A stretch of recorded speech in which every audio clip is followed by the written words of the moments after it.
नमस्कार दोस्तों, आज हम चर्चा करने जा रहे हैं द केरला स्टोरी के ऊपर। हालांकि लगभग 3 सप्ताह बीत चुके हैं और फिल्म बहुत ही अच्छा कर रही है। 200 करोड़ की कमाई हो गई।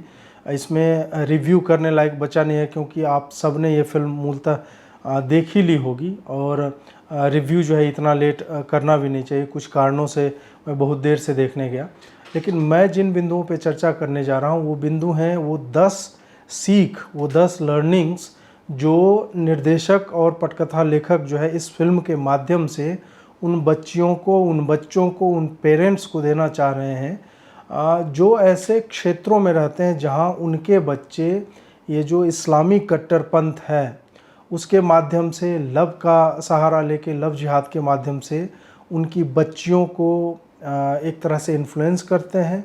उनके भ्रमित होने का, उनके अपने धर्म को लेके, हिंदू धर्म हो गया, उसके प्रति जो उनकी अनभिज्ञता है, अज्ञानता है, या फिर जो आई डोंट केयर वाला जो एटीट्यूड है वो वाला है, उसको लेकर के किस तरह से वो टारगेट किए जाते हैं और उसके चरण क्या क्या है। सबसे पहले क्या होता है, उसके बाद क्या होता है और उनकी गति जो है वो अंततः वो कहाँ पहुँचती है।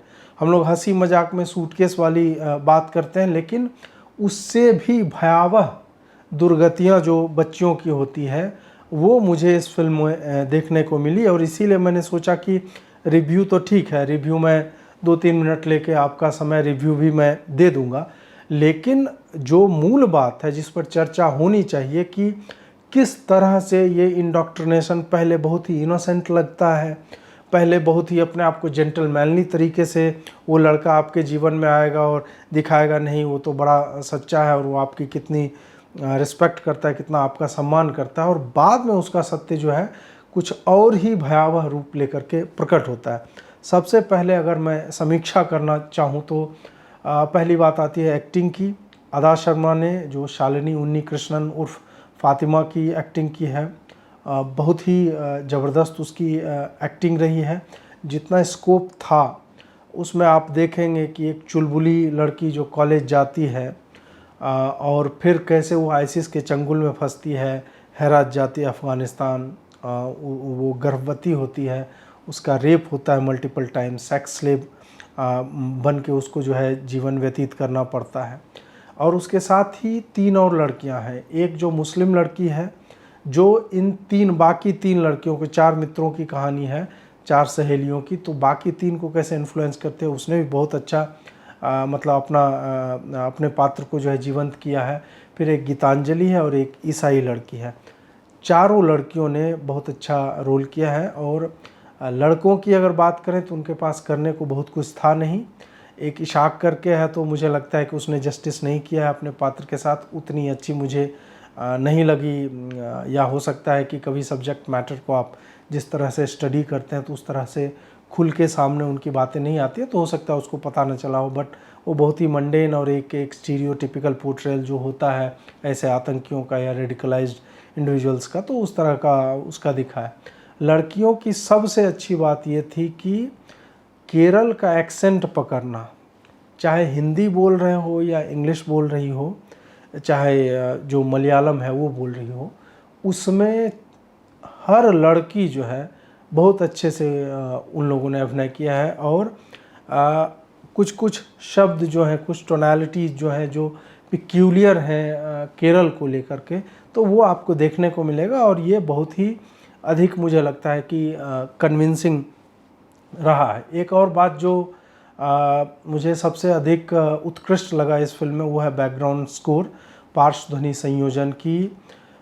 कई बार आपको लगेगा कि म्यूजिक है ही नहीं, जो पीछे चलता रहता है वो दृश्यों के साथ इस तरह से घुला हुआ है कि जब तक वो म्यूजिक दृश्य के साथ और अगर उसमें संवाद नहीं है, जब तक वो धीरे धीरे धीरे करके लाउड नहीं हो जाता, आपको पता नहीं चलता कि एक कांस्टेंट बैकग्राउंड म्यूजिक है जो मूड को, जो फिल्म में जो भाव है उस दृश्य का, उस शॉट का, उस सीक्वेंस का, उसको जो है उकेरता है। तो उसके लिए बहुत बहुत साधुवाद जो ध्वनि संयोजन का जिन्होंने कार्य किया है।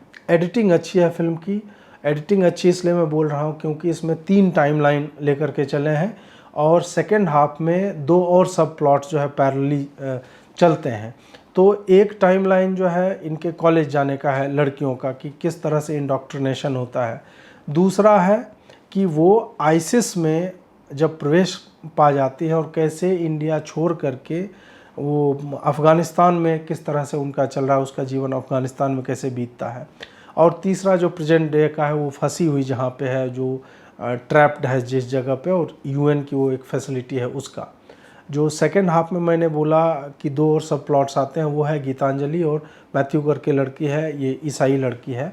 इन दोनों के जीवन के साथ क्या होता है वो भी बाद में इंटीग्रेट करता है, और पैरेलली दिखाया जाता है कि शालिनी हो, गीतांजलि हो या मैथ्यू, तीनों का जीवन लगभग, मतलब उनकी दुर्गति जो है अलग तरीक़ों से हुई है, लेकिन हुई दुर्गति ही है। तो एडिटर ने इन सब चीज़ों का भी ध्यान रखा है और उसको बड़ी अच्छे से दिखाया है। कैमरे का अगर कार्य देखा जाए तो कैमरे के लिए बहुत कुछ इसमें स्कोप था नहीं। हैप्पी डेज जो होते हैं या जब प्लेफुल नेचर होता है, आनंद की बातें होती है, तो उसको दिखाने के लिए आप रंगों का प्रयोग करते हैं या फिल्म का एक पैलेट होता है।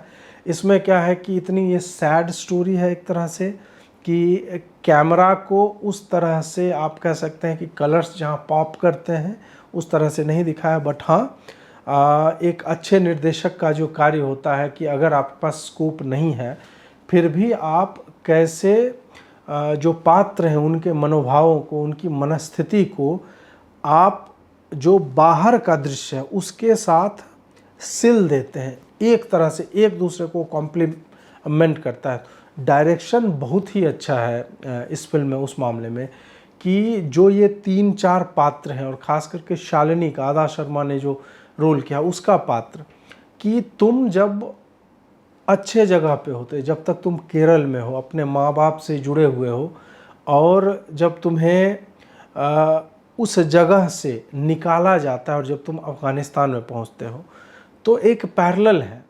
जहाँ पे वो खुश है, प्रसन्न है, वहाँ पे आपको ग्रीनरी दिखेगी, वहाँ आपको बीचेस दिखाए जाएंगे, वहाँ बारिश हो रही है, वहाँ हवा भी चल रही है, और चेहरे पर जब हवा लगती है तो उससे जो भाव उत्पन्न होता है कि आपका आंतरिक भाव जो है वो बाह्य वातावरण में कैसे एक सामंजस्य बिठाता है और एक दूसरे को कॉम्प्लीमेंट करता है। और वही जब अफ़गानिस्तान पहुंचती है तो जो अपने जड़ से कटने के बाद पेड़ की स्थिति होती है, वो सूखने लगता है, उसका रंग जो है भूरे रंग का होने लगता है, वो बालू के रंग का होने लगता है, या आप कह सकते हैं बदरंग होने लगता है। वो दिखाया गया है कि जब तक वो वहाँ पे थी उस तरह के कलर्स थे उसके जीवन में, और अफ़गानिस्तान में आती है तो वीराना है, उसके भीतर की वीरानी, उसको रियलाइज़ जब हो जाता है कि तुम्हारे साथ हुआ क्या और तुम कहाँ पे जा रहे हो। और जब वो रक्त रंजित लाशें देखती है, कटे हुए हाथ देखती है, पाँव देखती है, और फिर उसके मन में जो भाव उत्पन्न होते हैं, वो फ्लैटनेस जो है, एक रूपता आपको दिखेगी। घाटी है, उस पर एक सिंगल व्हीकल जाए जा रही है, जैसे शालिनी का जीवन जो है जीवन पथ पे अकेला जा रहा है, माँ बाप सब है लेकिन वो अंततः अकेली है।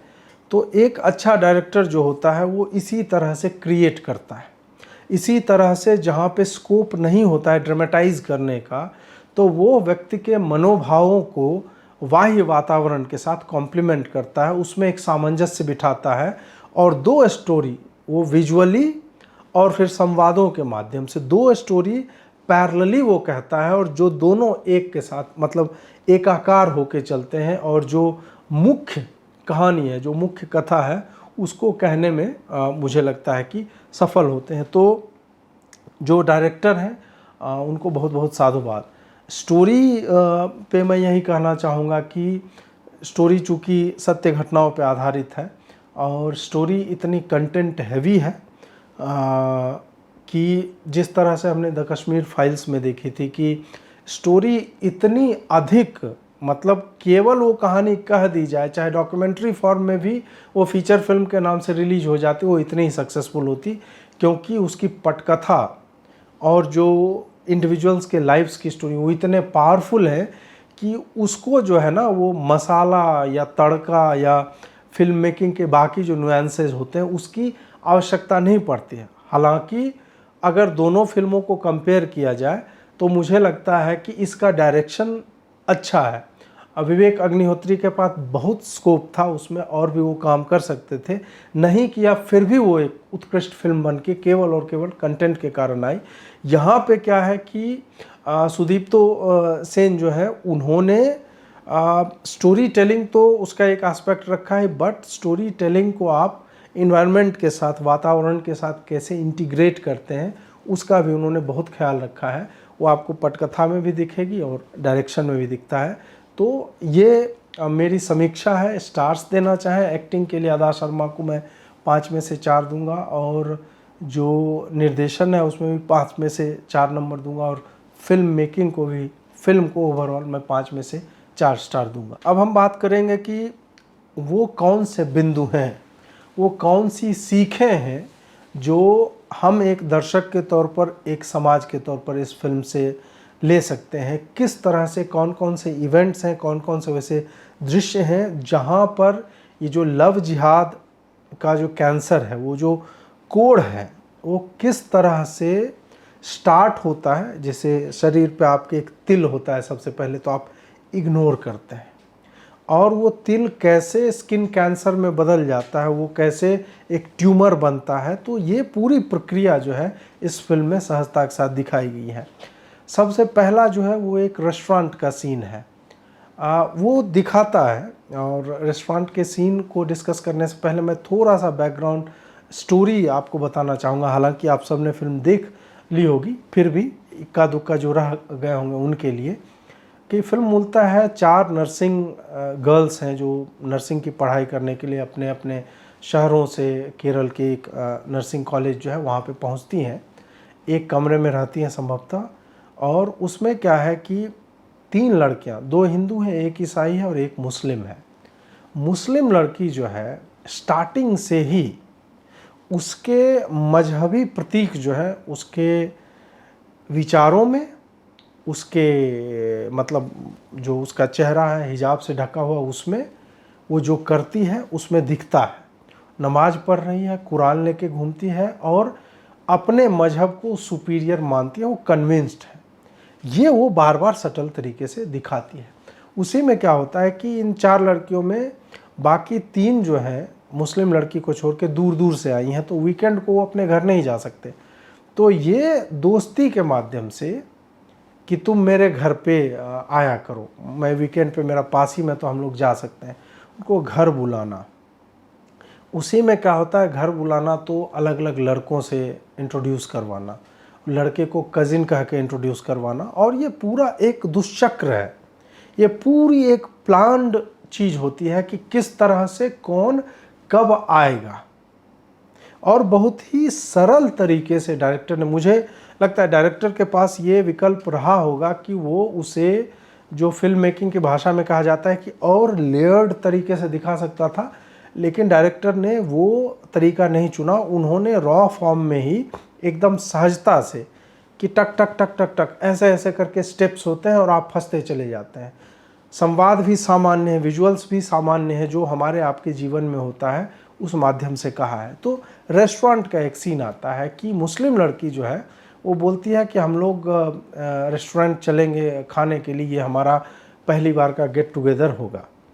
और वो फिर बोलती है कि यार नीचे में मेरे कजन्स आए हुए हैं, तो चलो ना कि हम लोग, रास्ते में ही एक बीच पड़ता है, समुद्र का किनारा, तो वहाँ पे भी थोड़ा सा मस्ती कर लेंगे, तो वहाँ चला जाए। कार में लोग बैठते हैं, बड़ी कार है, और उसमें फिर लड़का जो बोलता है मैं MBBS हूँ और मैं तो US या UK चला जाऊँगा। पूछती है क्यों, तो बोलता है कि हमारे में देखो, हमारे रिलीजन में ज़कात का सिस्टम होता है, गरीबों की मदद करने का, तो मैं अगर बाहर जाऊँगा तो ज़्यादा कमाऊँगा और ज़्यादा लोगों की मदद कर पाऊँगा। ये सब कह के हैंडसम सा लड़का है, और वो लड़का जो है एक डिस्टेंस मेंटेन करता है, वो अपने आप को जेंटल मैनली दिखाता है। वो बीच पे भी लड़कियां अलग हैं, लड़के अलग हैं, इस तरह से दिखाया जाता है।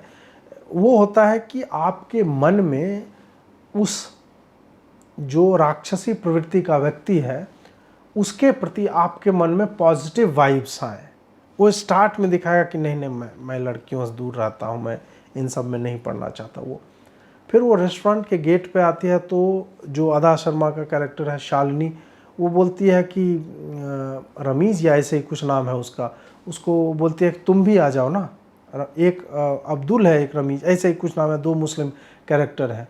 आप नाम मैं इसलिए भी जानबूझकर भूलने की बात कर रहा हूँ क्योंकि ये कोई भी रैंडम दो मुस्लिम आप नाम ले लीजिए जो आपके जीवन में आएंगे, वो इसी तरह से बिहेव करते हैं।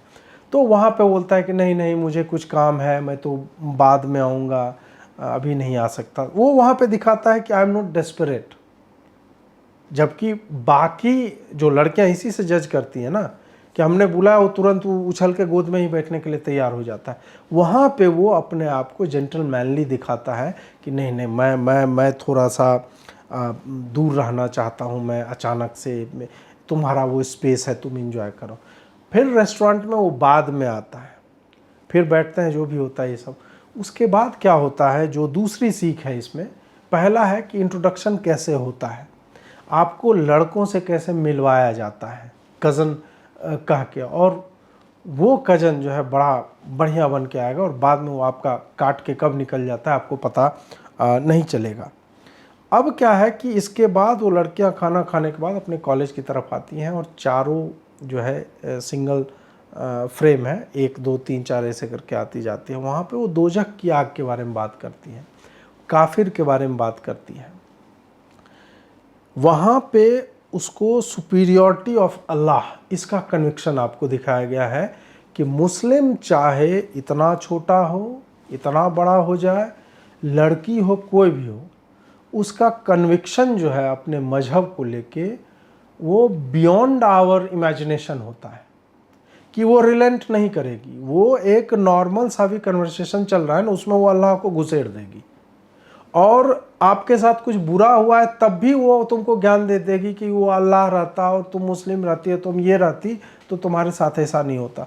ये बार बार आपको एक लेट मोटिव की तरफ जो है वो फिल्म में बार बार आपको ये दिखेगा, और ये दिखाता है कि इस्लामिस्टों का कन्विक्शन का स्तर कितना अधिक होता है। अब यहाँ पर जो दोजख के आग के बारे में बोलती है, और जब वो उस आग के बारे में चर्चा करते हैं तो जो 2 हिंदू लड़कियां हैं वो इंटरेस्ट लेने लगती है कि हाँ हाँ और बताना।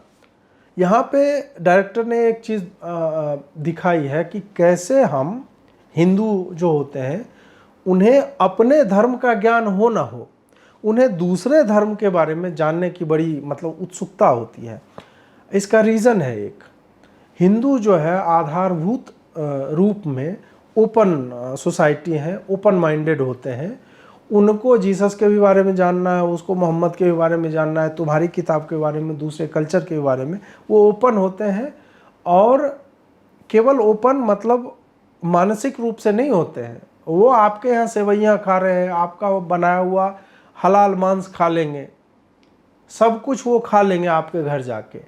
लेकिन एक मुस्लिम या क्रिश्चियन या जो भी अब्राहमिक फेथ है वो बंद होता है, उसके पहले पन्ने पे लिखा होता है कि तुम्हारा मजहब या रिलीजन सुप्रीम है, तुम्हारा अल्लाह या गॉड जो है वो सुप्रीम है, बाकी सब जो है वो काफिर हैं, बाकी बेकार। तो वो बंद होते हैं, बाय डेफिनेशन वो बंद लोग होते हैं। तो उनको आप कितना भी कुछ कहना चाहोगे वो कन्विंस नहीं होंगे। मुस्लिम तभी एक्स मुस्लिम बनता है जब उसने अपने कुरान को, हदीथों को पढ़ लिया है। जिस दिन वो पढ़ लेगा और उसको समझ में भी आ जाएगी बात, तो फिर वो अपने मजहब को त्यागने लगता है।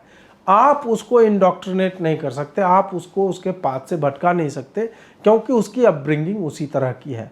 तो ये यहाँ पे दिखाया गया कि उसे दोजख की आग के बारे में जानना है, लेकिन आप कुछ कहना चाहे एक हिंदू के तौर पे, आपको अपनी ही धर्म की अज्ञानता है, आप खुद नहीं जानते हैं उसके बारे में, तो वो आपके भ्रम की स्थिति का लाभ उठाती हैं। तो यहाँ पे कन्विक्शन दिखाया गया है कि कैसे एक प्लान है and you have to stick to it. तीसरा बिंदु जो है वो यह है कि even molestation has a purpose. अगर आपके साथ कोई छेड़छाड़ की घटना होती है, छेड़छाड़ क्या है, एक सामाजिक अपराध है, लेकिन अगर कोई मुस्लिम आपके साथ कर रहा है तो वो सामाजिक अपराध नहीं होता, वो कम्युनल होता है। उसका पर्पस होता है, उसका मजहबी एक पर्पस होता है कि ये एक प्लान का हिस्सा है। आपको लगता है कि रैंडम हुआ है, लेकिन नहीं, उसमें वो तय रहता है कि किन लड़कियों के साथ होगा। अगर भीड़ है, हिजाब वाली लड़कियां हैं, उसके बीच तुम बिना हिजाब के हो, तो तुम्हें टारगेट किया गया है यह बताने के लिए कि हिजाब बड़ी अच्छी चीज़ है और तुमने जो पहना है जीन्स और टॉप पहन के घूमते हो वो गलत है। ये जो है ये आपको बताता है कि कोई भी चीज़ जो इस्लामिस्ट करता है या कट्टरपंथी करता है वो रैंडम नहीं होती। हर चीज़ के पीछे वो जब आपसे पहली बार मिलता है वहाँ से लेकर और जब आपका अंत होता है, जो मैं आगे चर्चा करूँगा, वहाँ तक आपकी दुर्गति के अंतिम पायदान तक हर चीज़ प्लान्ड होती है, योजनाबद्ध तरीके से होती है और उसको एकदम माइन्यूट डिटेल्स के साथ एग्जीक्यूट जो किया जाता है। मॉल में एक सीन होता है कि ये जो 3 लड़कियां हैं जो हिजाब नहीं पहनती, शालिनी है, मैथ्यू है और गीतांजलि है, इन तीनों पे मुसलमान लड़के हमला बोल देते हैं और उनके कपड़े फाड़ देते हैं। कपड़े फाड़ने का पर्पस है कि वो जब वापस रोती हुई अपने हॉस्टल में आएगी तब वहाँ पर तुम्हें जो कंधा दे रहा है मुसलमान, वो तुम्हें हिजाब के फ़ायदे फिर बताएगी। तुम्हें बताया जाएगा कि तुम याद करो कि और भी तो लड़कियां होंगी, क्या वो सब हिजाब में थी? तो हाँ, तो तुम्हें क्यों चुना? तो ये लड़के जो है, तुम एक्सपोज कर रही हो अपने आप को। तो वो जो टिकटॉक वाली नौटंकी होती है ना, कि वो आएगा कि एक रैपर में है आइसक्रीम और एक बिना रैपर का है, बिना रैपर वाला भी गिरा और रैपर वाला भी गिरा, तो रैपर वाला उठा के तुम खा सकते हो, लेकिन बिना रैपर वाला तो गंदा हो गया, उसे कोई नहीं खाता है। तो हिजाब बुर्के की महत्ता यहाँ पे बताई जा रही है। या फिर वो वाला आर्ग्यूमेंट कि खुले में चीनी रखी रहेगी तो उस पर तो चींटी आएगी। मतलब रेप को, मोलेस्टेशन को जस्टिफाई किया जाता है। हालांकि एनसीआरबी या बाकी कोई सोशियोलॉजिकल स्टडीज़ पे की जाए कि मुसलमान लड़कियों की अपने घरों में क्या स्थिति है रेप और मोलेस्टेशन को लेके, तो मुझे लगता है कि आंकड़े चौंकाने वाले होंगे। और अगर वो सर्वे संभव नहीं है तो आप नॉर्मल एक गूगल पे मौलवी रेप मदरसा कर लीजिए तो आपको पता चल जाएगा। वहाँ तो बच्चियाँ, छोटी छोटी बच्चियाँ हिजाब पहन के जाती हैं, बुर्के में जाते हैं, तो उनके साथ वैसा क्यों होता है? उनको, उनका रेप करने वाला, उनका मोलेस्टेशन करने वाला तो तुम्हारे ही मजहब का है ना, तो वो कैसे हो रहा है? तो ये सारे कुछ प्रश्न होते हैं जो आपको पूछना चाहिए। तो ये तीसरा बिंदु था। चौथा है दिवाली का सीन है। उसमें दिवाली के सीन में जो है वो आप चौथे चरण में इस्लामिस्ट कहाँ तक अपनी सफलता पा लेता है वो दिखाने की चेष्टा की गई है कि जो चीज़ इस्लामिस्ट कल तक तुम्हें बता रहा था तुम्हारे धर्म के बारे में, अब तुम स्वयं ही वही उसी की भाषा बोलने लगे हो। तो तुमने अपना ट्रैक छोड़कर दूसरे फेथ की तरफ जो है ट्रैक अपना छोड़ दिया और तुम अबेंडन हो किस पाथ पे जाए, वो दिखने लगता है यहाँ पे। उस सीन में क्या है कि हिंदू लड़कियाँ लगा रही हैं अपना, मतलब जो दीपक होता है प्रज्वलित कर रहे हैं हॉस्टल में। हिजाब वाली भी लड़की है, क्रिश्चियन लड़की भी है। क्रिश्चियन लड़की जो है वो पूछती है, यार तुम्हारा तो ये बहुत इम्पोर्टेंट फेस्टिवल होता है, तो तुम अपने घर पे नहीं जाओगे? तो उसकी भाषा, उसकी शैली जो है बोलने की, अपने धर्म के ऊपर वो थूकने वाली प्रवृत्ति जो हम हिंदुओं में है कि अरे यार क्या होता है, दीप ही तो जलाना, यहाँ जला लिया, और क्या होता है दिवाली वाली में कुछ खाना बनता है अच्छा सा, वो तो हम यहाँ पे भी ऑर्डर करके मंगवा सकते हैं। तो जो कॉमराडरी होती है, जो एक साथ आकर अपने पर्वों को मनाने की प्रवृत्ति होती है, उसका लोप हो गया और हम अपनी परंपराओं पे, अपनी अनभिज्ञता के कारण उस पर थूकने लगे। यहाँ पे जो मुस्लिम लड़की है उसका कोई रोल नहीं है। वो खड़े होके अपने विजय पे मुस्कुराती है कि जो उसे बोलना था वो स्वयं ये दोनों लड़कियां बोल रही हैं। तो यहाँ पर इस्लामिस्ट की सफलता का अभी तक जो ट्रायल चल रहा था, उनका 3 चरण जो हुए, चौथे चरण में इस्लामिस्ट की जीत हो जाती है और वो हिंदू लड़कियों को उनके पथ से दिग्भ्रमित कर देती है। वहीं पे ईसाई लड़की बोलती है कि मैं जा रही हूँ चर्च। ईसाई को वो बहुत देर तक जो है वो नहीं कर पाती है इन्फ्लुएंस, और उसका एक कारण है, आगे मैं उस पर भी चर्चा करूँगा। तो अपने ही परंपराओं में जो है आपने गौरव की अनुभूति करना वो आपने त्याग दिया और थूकने लगते हैं। अब पांचवा बिंदु जो है, पांचवा चरण है, वो है कि आपके गॉड पे अब अटैक बोला जाएगा। आपकी अनभिज्ञता के बारे में उसको पता चल गया कि आप अपने दिवाली पे ही थूकते हो, तो वो अब धीरे धीरे बोलेगी कि यार तुम लोग का गॉड कैसा है, अपनी पत्नी की रक्षा नहीं कर पाता है, उसको लेके, उसको वानर सेना लेके लड़ना पड़ता है। कृष्ण जो है वो रसिया है, वो तो सबसे प्रेम करता फिर रहा है। शिव जो है अपनी पत्नी को लेके पूरे इंडिया में घूम रहा है, और दोनों हिंदू लड़कियां हैं। ऐसा हुआ था क्या, एक्चुअल में है क्या ऐसा? शिव जो है अपनी पत्नी को लेके पूरे इंडिया में घूम रहा था, उसका शव लेके। तो फिर वो पाउंस करती है, तुम्हारे ऊपर हमला बोलती है, कि वो जानती है इसको कुछ नहीं पता है, और कुछ नहीं पता है तो हम इसको कुछ भी बता सकते हैं। यहाँ पर एक तरह से संदेश भी देना चाह रहा है डायरेक्टर कि भाई अपने बच्चों को कम से कम कुछ नहीं तो रामायण और महाभारत, राम और कृष्ण के बारे में, उनके लाइफ का पर्पस क्या था यहाँ आने का, वो तो बता। कृष्ण अवतार लेते हैं तो उनको पता होता है कि वो अवतार पुरुष हैं, और वो उसको फ्लाउंट भी करते हैं कि मैं नारायण हूँ। 2 बार उन्होंने महाभारत के दौरान जो है अपना विराट रूप दिखाया। एक बार शांति प्रस्ताव लेके गए थे तब, और एक बार युद्ध भूमि में जब अर्जुन को मोह हो गया था, वो त्याग नहीं पा रहा था तब। और उसके पहले यशोदा मैया को मुंह खोल के पूरा ब्रह्मांड दिखा देना, ये सब करना। कृष्ण भगवान को अपने देवत्व का अनुभव था और वो उसको प्रदर्शित भी करते थे। राम भगवान जिसके बारे में कह रहा है कि उसकी पत्नी को का कोई हरण करके ले गया और वो कुछ नहीं कर पाया, राम के होने का पर्पस क्या है हमारे जीवन में? अवतारों का पर्पस केवल धर्म को बचाना नहीं होता है। अवतारों का पर्पस होता है इंस्पायर करना, लोगों के जीवन में एक इस तरह का प्रतीक स्थापित करना कि इस तरह के भी कर्म किए जाते हैं। जब अधर्म बढ़ जाता है तुम्हें इस तरह से आचरण करना चाहिए। हर अवतार का अलग लक्ष्य होता है, अलग उद्देश्य होता है, जो हमारे सारे ग्रंथों में वर्णित है। मूलतः रामायण की अगर हम बात करें, जिसपे सबसे अधिक घेरा जाता है, राम की विवशता के बारे में कहा जाता है कि तुम्हारी पत्नी को लेके भाग गया और ये सब। राम का क्या पर्पस है उनके होने का? राम का चरित्र इतना विराट है, इतना भव्य और इतना बड़ा है कि शिव भी राम के ही ध्यान में, राम के अवतार से बहुत पहले भी शिव को पता है कि इस तरह का एक पात्र है जो अवतरित होगा, और सब तो अंततः परमपिता परमेश्वर जो हैं उन्हीं की अभिव्यक्तियां हैं। तो वहां पे शिव भी उन्हीं के ध्यान में रहते हैं। क्यों? क्योंकि राम का पात्र जो था वो अपने देवत्व को लेके अवेयर नहीं था, या उसका प्रदर्शन उन्होंने कभी नहीं किया।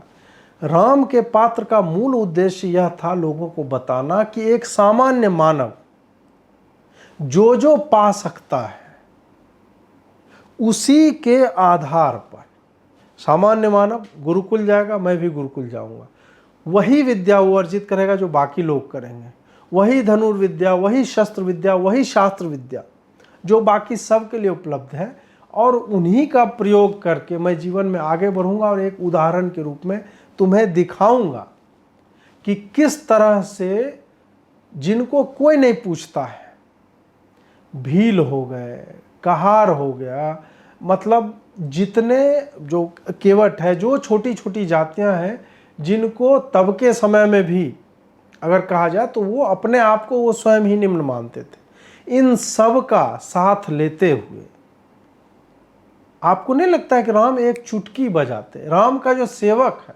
भगवान हनुमान, वो समुद्र लांघ सकता है, वो सीता जी को क्या कंधे बिठा के नहीं ला सकते थे? कौन रोक लेता उन्हें? पूरी लंका जला दी, उन्हें कोई सीता लाने से रोक लेता? नहीं, वो पर्पस नहीं था। फिर हम क्यों इंस्पायर होंगे राम से? रामायण आता कि राम की पत्नी का हरण हो गया, राम आए, उन्होंने एक तीर जो है वो लिया और लंका की तरफ छोड़ा, उस तीर से पूरा लंका बर्बाद हो जाएगा, अशोक वाटिका में किसी को भेजेंगे और उसको लेके चले आएंगे। ये कर सकते थे, लेकिन राम के होने का, उनके जीवन का वो उद्देश्य था ही नहीं। राम को दिखाना है कि मैं वानरों, रीछों की सेना लेकर, गिलहरी तक का योगदान लेते हुए मैं जाऊंगा, और जो एक सामान्य मानव कर सकता है, जो उसके अधिकार क्षेत्र में है, उसकी व्यापकता में है, एक मानव के होने में है, उसी को आधार बनाकर, उसी को अपने जीवन में आत्मसात करने के साथ मैं जाऊंगा और अपनी पत्नी को वापस लेकर आऊंगा और फिर राम राज्य स्थापित करूंगा।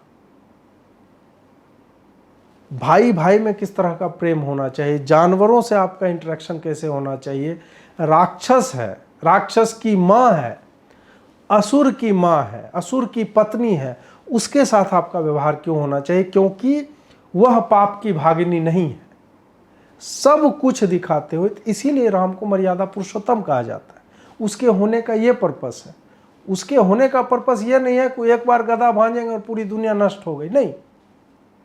वो करने के लिए बहुत तरह के देवता है और उन्होंने किया है, अलग अलग पर्पस है सब देवता के होने का, और वो हमें और आपको दिखता है। तो ये जो कहा जाता है और आप निरुत्तर हो जाते हैं, तो इसमें आपकी समस्या है।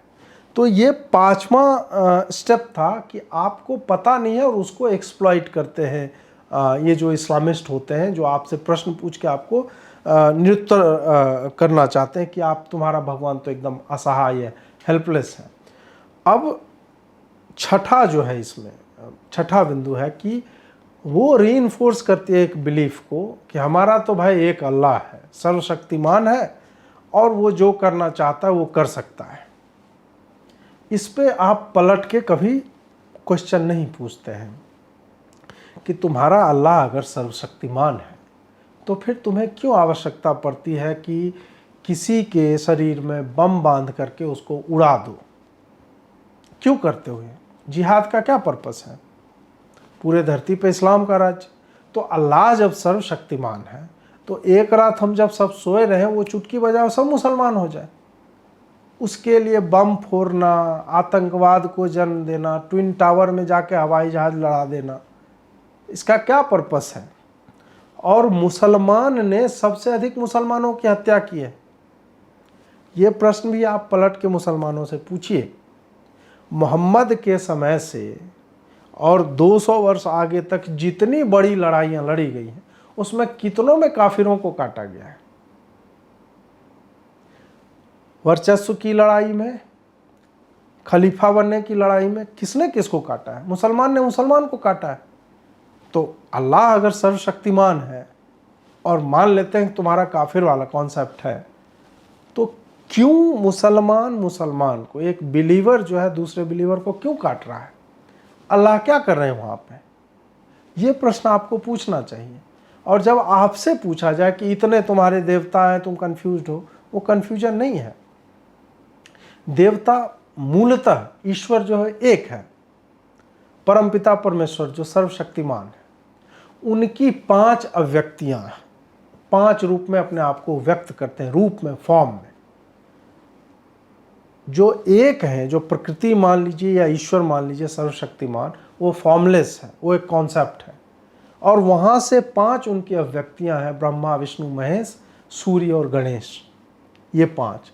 और उनके बाद बाकी हैं जो एक तरह से मानव जीवन में जिस तरह का स्ट्रक्चर है, उसी तरह का स्ट्रक्चर वहाँ पे भी है कि गवर्नेंस का एक सिस्टम आप मान लीजिए किस तरह से चलेगा। पानी का अलग मिनिस्ट्री, तो पानी का अलग देवता, बारिश का अलग जो है, युद्ध के अलग देवता हो गए, क्या कहते हैं, शक्ति के अलग रूप हो गए। तो आपकी प्रवृत्ति और प्रकृति के अनुसार, क्योंकि हर व्यक्ति एक तरह का नहीं होता है, हर व्यक्ति को जब आप एक तरह से बनाना चाहते हैं तो फिर आपको मजहबी या रिलीजन वाला मार्ग पकड़ना पड़ेगा, जो basically they are the ideologies of subjugation. वो पॉलिटिकल आइडियोलॉजीज हैं, उनका धार्मिकता से कोई लेना देना नहीं। ज्यों ही आप अपने मजहब में लूटपाट को मान्यता दे देते हैं, स्लेव ट्रेड को, बाइबल में स्लेवरी के बारे में कहीं कुछ गलत लिखा हुआ नहीं, एकदम जो भी है सब सही है। कुरान में भी वही है। रेप को, स्लेवरी को, मारने को, काटने को, सबको मान्यता मिले कि एकदम जायज कार्य है, काफिर जो है वाजिबुल कत्ल होता है। तो एक तरह की विचारधारा है और हर व्यक्ति को वही मानना है।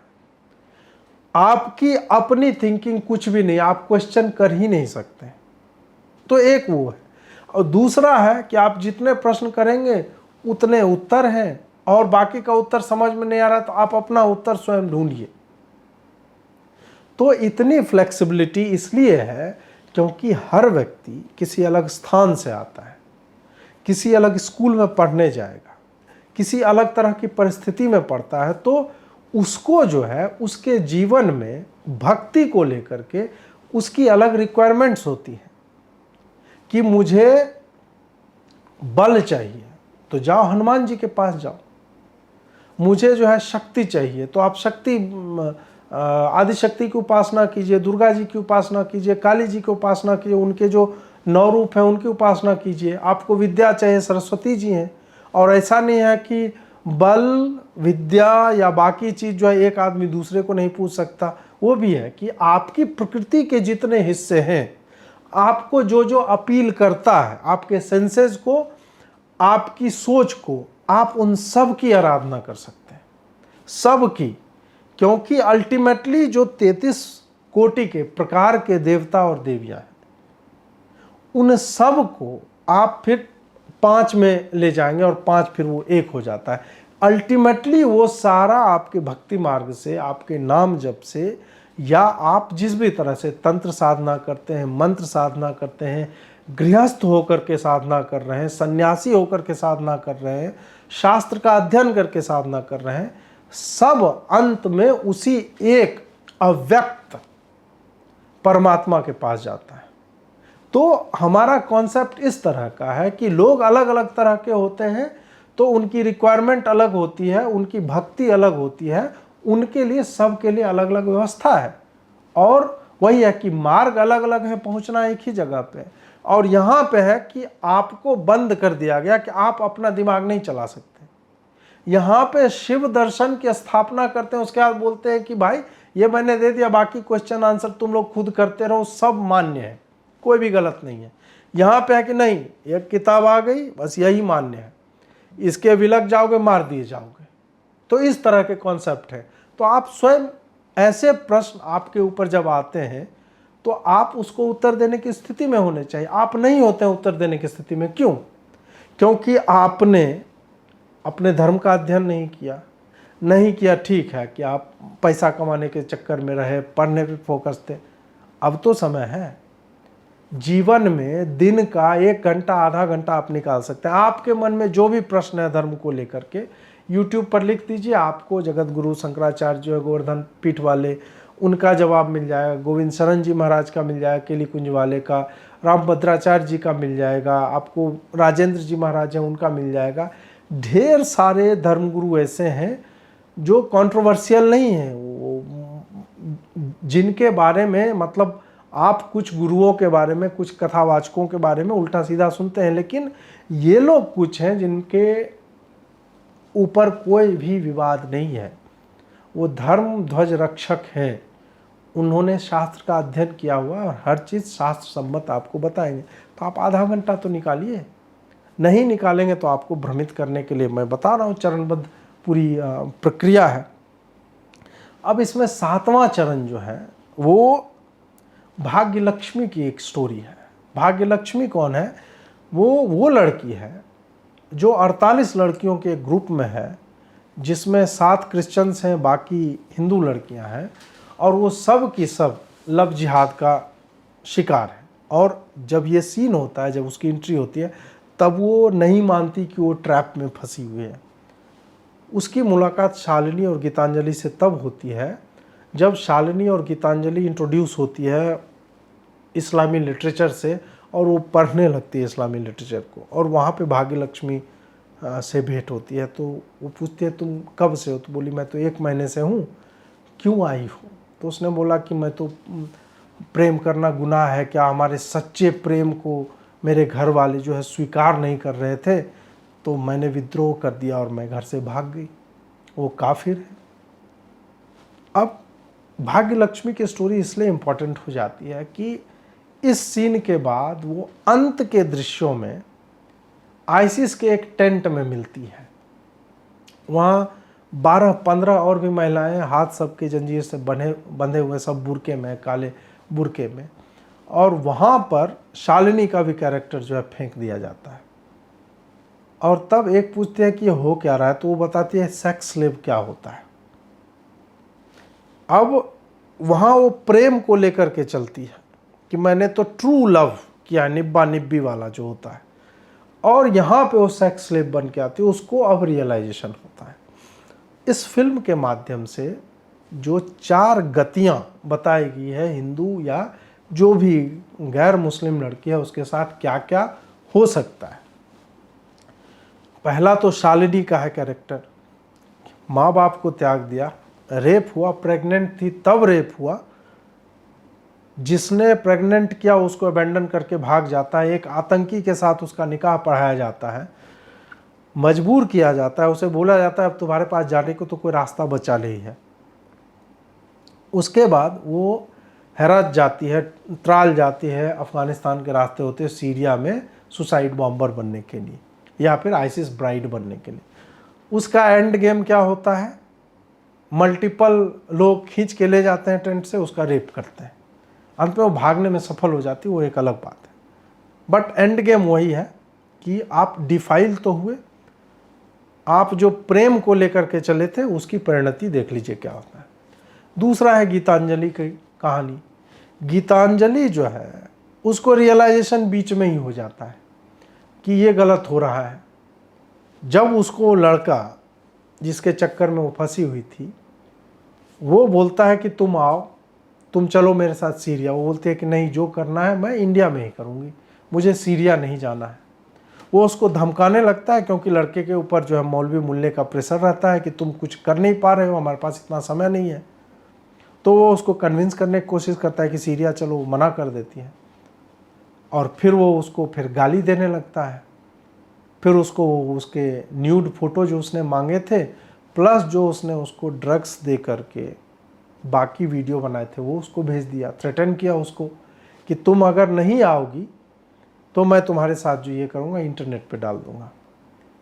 वो नहीं जाती है उसके पास, अपने माँ बाप के पास लौटती है। देखिए, शालिनी अपने माँ बाप के पास नहीं लौटी ऐसे ही जाने तक, गीतांजलि बीच में डिसरप्ट होती है, अपने माँ बाप के पास लौटती है।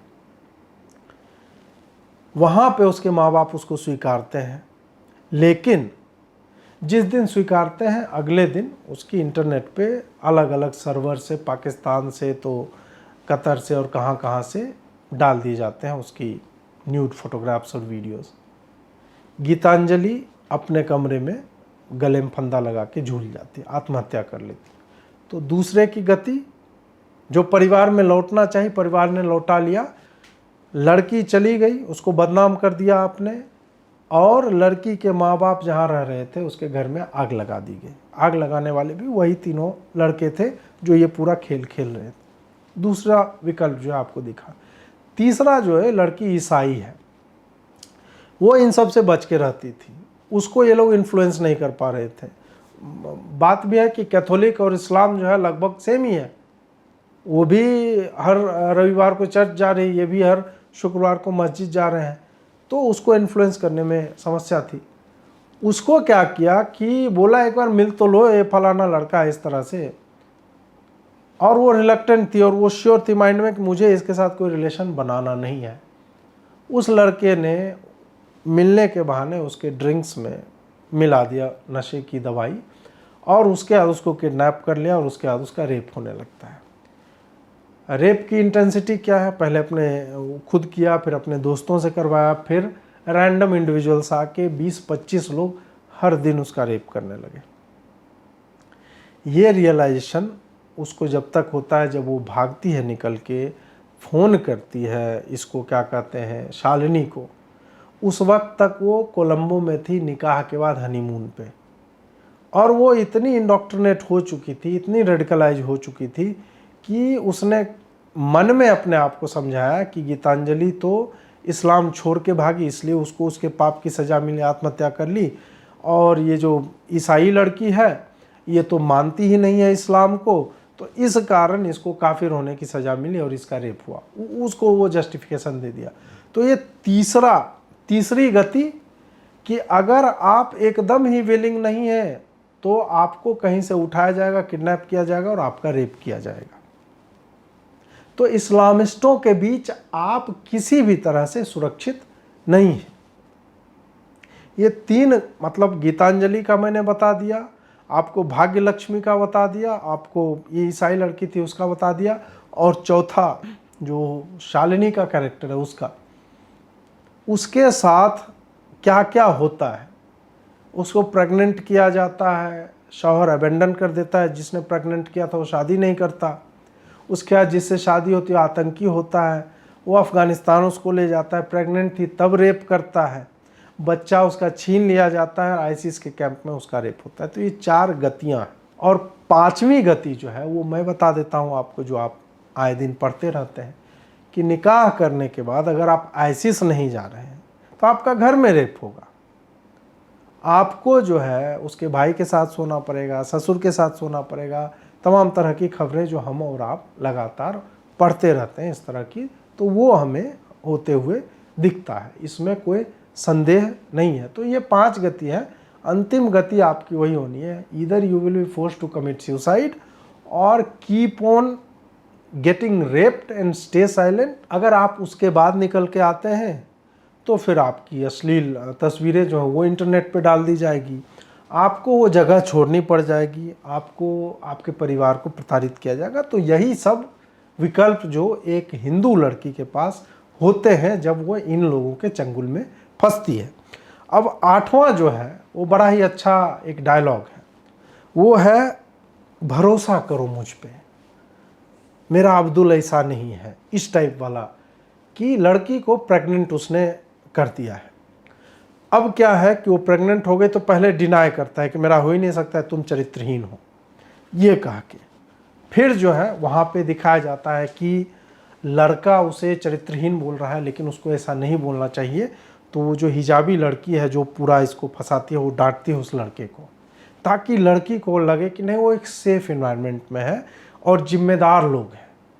अब उसको ऑप्शन दिया जाता है कि तुम हो तो गई प्रेग्नेंट, अब कहाँ जाओगी तुम, तो तुम निकाह कर लो इससे। तो निकाह के लिए भी तैयार हो जाती है, लेकिन फिर कहता है कि नहीं मेरे माँ बाप तो मानेंगे नहीं, तुम्हें तो मुसलमान बनना पड़ेगा। मुसलमान अगर बन गए तब जो है तब ठीक है, तब वो मान जाएंगे। तब आपको रियलाइजेशन होता है कि ये पूरा गेम था क्या। आप हिजाब पहनने लगे और आप उनके रिलीजन में इंटरेस्ट लेने लगे। अंतिम आपका गेम यही है कि आपको कन्वर्ट कराया जाएगा, कन्वर्जन। तब उसके मन में ये सवाल आता है कि साला ये पूरा खेल कन्वर्जन के लिए हो रहा था। लेकिन आप कहाँ खड़े हैं? आप खड़े हैं पॉइंट ऑफ नो रिटर्न पे, क्योंकि स्त्री और गर्भावस्था, प्रेगनेंसी और वुमेन, ये एक ऐसा आप कह सकते हैं कि ट्रैप है कि जिससे स्त्री भाग ही नहीं सकती। ना वो बच्चे को अबैंडन कर सकती है, उसे अपना फ्यूचर फिर दिखना बंद हो जाता है। उसे लगता है कि मैं इसे कैसे बचाऊं, और उसका लाभ उठाया जाता है कि तुम्हें अगर सेफ रहना है तो तुम कन्वर्ट हो जाओ। और कन्वर्ट होने में क्या है यार, तुम हिजाब जानती ही हो, कुरान तुम पढ़ ही रहे हो, तब क्या हो जाएगा, तो अब कन्वर्ट हो जाओ तुम। तो ये उसको एक नज दिया जाता है, एक पुश किया जाता है। और वहाँ पे आपको बहुत ही मतलब क्या बोलते हैं, बहुत ही प्रेम से कहा जाता है भरोसा नहीं है मुझ पे। ये प्रश्न ऐसा है, ये इतनी धूर्तता से भरा हुआ प्रश्न है कि इसकी काट आपके पास वैसे स्थिति में बिल्कुल भी नहीं रहेगी। अब इसके बाद 9वां स्टेप आता है। यहाँ पे मौलवी ज्ञान देगा आपको कि तुमने जो किया है वो तो पाप ही पाप तुमने किया है। इस्लाम में जितने पाप बताए गए वो सब तुम कमिट करके आई हो। तुम प्रेग्नेंट हो गई, शादी से पहले पाप है, सेक्स किया शादी के पहले वो पाप है, लड़के से मिलते जुलते रहे, एक साथ बैठे वो पाप है, और काफिर हो वो तो पाप ही पाप है। तो अब इससे बचे कैसे? मौलवी अब ज्ञान देता है, जो 9वां स्टेप होता है कि तुम वापस नहीं जा सकती। अब कैसे जाओगी वापस? तुमको तुम्हारे घर वाले स्वीकार नहीं करेंगे। और यहाँ पे एक और बात दिखाएगी कि मौलवी जो बोल रहा है कि तुम्हें तुम्हारे घर वाले नहीं स्वीकारेंगे, उसकी माँ उसको स्वीकारने के लिए आती है, अपने दामाद को भी स्वीकारने के लिए तैयार है, लेकिन उसको मिलने नहीं दिया जाता है, उसको लौटा दिया जाता है। क्यों? क्योंकि ये पूरा इसका एक पर्पस है। वो जो प्यार मोहब्बत ये सब फलाना ढिमका कुछ नहीं है। और डायरेक्टर ने बड़े अच्छे से दिखाया कि जिस वक्त मौलवी कह रहा है कि अब तो तुम वापस भी नहीं जा सकते, और उसी समय उसकी माँ उसको लेने के लिए आती है और उसको लौटा दिया जाता है। शालिनी से वो फातिमा बन जाती है और एक आतंकी के साथ उसको सुसाइड बॉम्बर या आईसिस ब्राइड बनने के लिए उसके लिए उसको तैयार कर लिया जाता है। यहाँ पे फिर वो जो है ज्ञान देने लगता है कि पाप तो तुमने किए हैं, लेकिन अल्लाह के रास्ते पे अगर तुम चलोगी तो एक क्या हजारों गुनाह माफ हो जाएंगे। अब इनको जो वही डर कि जजमेंट डे एक दिन आएगा, और मैं तो मानता हूं कि जजमेंट डे होता है। हिजाब वाली लड़की आपको कहती हुई मिलेगी कि नहीं, मैं तो मानती हूं कि सारे जो भी हम लोग पाप कर रहे हैं उसका हिसाब तो यहीं पे हो ही जाना है, वो एक दिन जजमेंट डे आएगा, दोजख की आग होगी। वो सब का भय दिखाना जो कहीं हुआ नहीं है, वो फ्यूचर में होगा, किसी के साथ आज तक नहीं हुआ है। इस तरह की चीज का प्रोजेक्शन करके कि आगे इस तरह का हो सकता है, वो डर दिखा करके आपको जो है उस रास्ते पे ढकेला जाता है, जो रास्ता अपने आप को बम बांध के उड़ाने को लेके जाता है, या फिर जो परवर्टेड मुस्लिम मेल्स होते हैं उनके सेक्स ड्राइव को उसको सेटिस्फाई करने के लिए सेक्स स्लेव बन के रहना होता है। अंतिम जो है 10वां वो है कि गीतांजलि अपने पिता के गोद में सर रखे हुए रहती है, और फिर वो उठती है और बोलती है कि इसमें दोष आपका भी है पिताजी, कि आपने हमें दुनिया के बारे में फलाना ढिमका इन सब के बारे में बताया, लेकिन आपने हमें अपने धर्म के बारे में क्यों नहीं बताया। और ये प्रश्न एक तरह से आप देखें, कुछ लोग कहेंगे कि नहीं ये क्या बात हुई, तुम खुद पढ़ सकते हो। नहीं, खुद पढ़ने का नहीं होता है। ये प्रश्न बहुत ही उचित प्रश्न है। उचित प्रश्न क्यों है मैं बताता हूँ। 90s में जब मार्केट्स ओपन होते हैं, हमारी जो पीढ़ी है, हमारी पीढ़ी यह प्रश्न क्यों पूछते हैं, उसके पीछे कारण है। तो हमारे माता पिता जो अधिकतर हैं वो पैसे कमाने के लिए, घर का भरण पोषण करने के लिए वो छोड़ कर अपनी जगहों को बाहर गए, और उनका फोकस हो गया परिवार को पालना। उन्होंने कहीं ना कहीं जो धार्मिक शिक्षा घर में दी जाती है उसको जो है बेहतर शिक्षा मेरे बच्चे को मिले, इसके लिए उन्होंने हॉस्टल में भेजना आरंभ कर दिया। अब हॉस्टल का कॉन्सेप्ट जो वेस्टर्न है, वेस्टर्न कॉन्सेप्ट इसलिए मैं हॉस्टल का बोल रहा हूँ, इंडिया में भी था, गुरुकुल का सिस्टम हॉस्टल का ही है, लेकिन वो आज के समय में नहीं हो रहा है। वहाँ आज के भी समय में हॉस्टल का कॉन्सेप्ट है, लेकिन हॉस्टल में भी जो रिलीजियस टीचिंग्स हैं वहाँ बाइबल पढ़ाई जाएगी। वहाँ हर स्कूल में एक चर्च होगा या लोकेलिटी में चर्च होगा जहाँ पे बच्चों को संडे को जाना ही होता है। बाकी आपके टीचर बाइबल की बात करेंगे। आप जो भी हॉलीवुड की फिल्म देखो, सीरीज़ देखो, उसमें जीसस का प्रेजेंस होता ही है, सटल मैसेजिंग उसकी होती ही है कि गॉड का जीवन में क्या महत्व है। ये सब उनकी रिलीजियस जो एजुकेशन है वो परफेक्टली होती रहती है, उसमें उनके माता पिता का उनके जीवन में होने या ना होने से कोई फर्क नहीं पड़ता है। भारत में क्या हुआ, और हिंदुओं के मामले में खास करके, कि जो घर में धार्मिक शिक्षा मिलती थी वो बिल्कुल कट ऑफ हो गया। बच्चों को आपने हॉस्टल में भेज दिया, हॉस्टल में तो दिवाली होगी, दुर्गा पूजा, उसमें छुट्टी में भेज दिया जाएगा, लेकिन दिनानुदिन जो धार्मिक शिक्षा आपको देनी चाहिए थी वो कभी नहीं दी जाती। कितने हॉस्टल हैं भारत में जहाँ हिंदू बच्चे पढ़ते हैं, वो मंदिरों को भ्रमण पे ले जाते हैं बच्चों को। कभी सुना है कि मंगलवार को जो हनुमान चालीसा गा रहे हैं बच्चे? कहीं नहीं गाते हैं, अनलेस वो गुरुकुल हो। क्यों? तो धार्मिक शिक्षा का लोप हो चुका है एक पीढ़ी के जीवन से। उसको कौन करेक्ट करेगा? उसको करेक्ट करने के लिए आपको, हमको, सबको मिल करके, हमारी जो जनरेशन है, मैंने बताया आपको कि आप अपने जीवन में, अपने दिन में 1 घंटे का, आधे घंटे का समय निकालिए और YouTube पे आप वीडियोस, आपके मन में जो भी धर्म को लेकर के प्रश्न है टाइप कीजिए, आपको जवाब मिल जाएगा, बढ़िया बढ़िया सोर्सेज से मिल जाएगा। वो करना चालू कीजिए और आपकी जो संततियाँ हैं उनको आप शुरू से ही स्टार्ट कीजिए। आप यह नहीं क्लेम कर सकती कि यार मेरी बेटी जो है वो कॉलेज चली गई और वो तो मानती ही नहीं है हम जो बात कर। मैंने उसको बोला द केरला स्टोरी देखने, तो उसने बोल दिया कि ये तुम इस्लामोफोबिया फैला रहे हो। हम क्या करें? जिसको 18 वर्ष तक आपने कुछ बताया ही नहीं अपने धर्म के बारे में, वो तो रेबेल करेगी, वो तो वही सीखेगी जो कॉलेज में उसको उसकी उम्र के लोग कह रहे हैं। तो इसमें कहीं ना कहीं पेरेंट्स का भी हाथ होता है।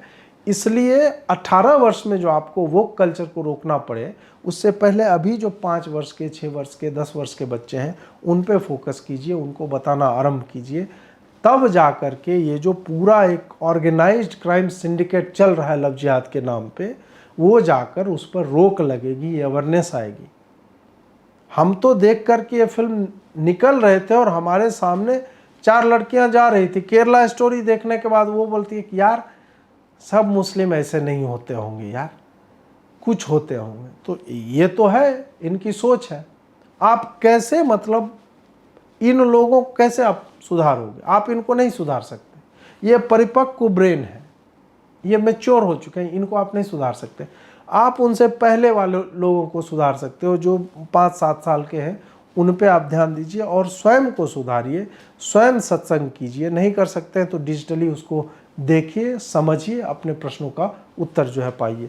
तो मुझे लगता है कि ये 10 बिंदु हैं जो इस फिल्म से हम सीख सकते हैं, जो हम इस फिल्म को देख करके समझ सकते हैं कि किस तरह से इंडोक्ट्रिनेशन होता है, किस तरह से हिंदुओं को अपने धर्म से विलग किया जाता है, विमुख किया जाता है, और दूसरे जो रिलीजन है, मजहब है, उनकी तरफ पुश किया जाता है। और जो भी 4-5 चीज़ें हो सकती हैं उनके साथ, वो अंत में सब रेप, मर्डर, आत्महत्या, इसी पे जा कर के रुकती हैं।